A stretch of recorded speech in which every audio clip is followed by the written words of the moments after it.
Hi, I'm Amber. Today I want to show you how to plan your goals for 2026. So before you start planning, I recommend you to look back on 2025 first. I've created a full reflection guide with a lot of questions you can answer, and I've linked it into the description below. For now, let's get started on our plan for 2026. So planning works best if you block some dedicated time for it. So you can either do a full day of planning or some shorter sessions, whatever works best for you. The first step is to set up your life areas. And if you already set up your life areas, you can just review them for next year. You can archive the ones that you don't want to use anymore, or you can create new life areas. Another optional but powerful step is to write a vision for your most important life areas. This definitely doesn't need to be perfect. You can just write 1 or 2 sentences to see where you want to go in 2026 or beyond, and it gives you a bit of direction. You can also favorite your most important life area so it shows up in your sidebar here. Now that you have your life areas in place and your learnings from 2025, you can start adding goals. You can do this within many different places within Griply, but I would recommend you to do it from the goals timeline. In this way, you can see if your plans are realistic for the year. And you have some settings you can play with here in the filter section. So you can show your completed goals. So you see what you finished last year. And you can also hide goals without dates. I would turn this off for now so you have a full overview of all your goals within Griply. I've already added some goals here for the next year on this account, but let me show you how it works. So every year I have a goal to read 12 books. So I want to add the same goal for next year. So I click the plus button at the life area that I want to add it in. And I want to get started with it on the 1st of January and finish it in December. At this stage, don't worry about getting everything perfect. It's more about direction and detail. So you can also just do a rough estimate. For this goal, I already know what the metric will be. So it will be 12 books. And then I save this. And once you've added a couple of goals, just do a quick reality check if this is realistic. Do I have the time and energy to do all of this next year? And if I look at it now, I think this is maybe a bit too much. So I will just right click this goal and then clear the date. And I will just come back to it in a later stadium, maybe next quarter. The next step is to make sure your goals are measurable. So you can go into the edit state with right click and then check the progress metric of your goals.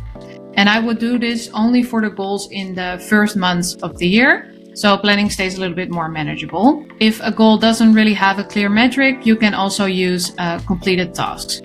But again, this doesn't need to be perfect, so you can always add a progress metric later on. And then you can start making a detailed plan for every goal. So you go into the goal detail view and you can start adding subgoals, habits, and tasks. And again, to make it manageable, I would do this for the goals that are coming up in the next months. So this is a pretty big goal of writing a book. So I'll add a couple of subgoals first. And I definitely also want to add a habit here because habits make sure you work on your goal consistently. The easiest way to add a habit is with natural language input. So I'll just type writing session 3 times per week. And I want to get started with this on the 29th of December.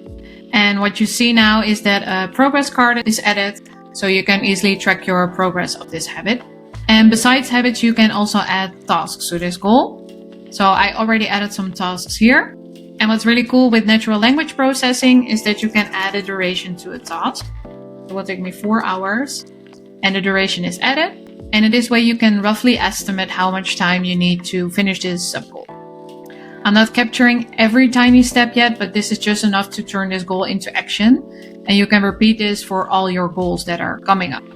So now that you've broken down your goals, you have a much better sense of how long everything will take. So you can go back to the goal timeline and make any adjustments if needed. For example, my writing goal will take me a little bit more time, so I'll just quickly change this. And I also want to plan the subgoals that I just added. So I can easily do that on the timeline as well. This looks good to me now. So the next step is to go into your weekly and monthly calendar. Go to the upcoming view. On the right side, you'll see your life areas and the goals that we just added.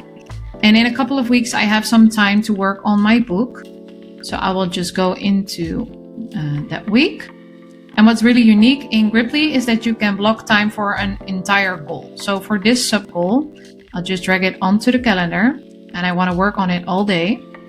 So now you have a time slot for your goal, and if you click on it, you can just see all the tasks that you want to work on.